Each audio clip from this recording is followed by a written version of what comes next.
إذن الخوف هو من صنع أنفسنا، الاكتئاب هو من صنع أنفسنا، القلق كذلك، المعاناة بصفة عامة هي من صنع أنفسنا، بدليل قاطع من القرآن الكريم وحتى في الكتب السماوية الأخرى.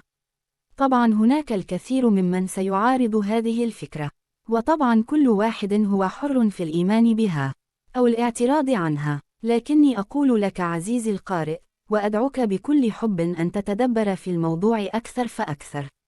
وعندما أقول لك عليك بالبحث ليس يعني أن تبحث عند الذين ممن تثق فيهم فقط، فربما يكون إيمانك بهم مجرد برمجة فقط.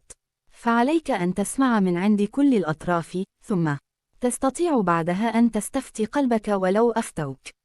أنا هنا لا أريد أن أدخل عليك الشك في حياتك، ولكن أريد أن أبين لك الحقيقة، حقيقة الحياة الطيبة التي يريدها لك الله في هذه المدة التي ستعيشها، ثم ترحل.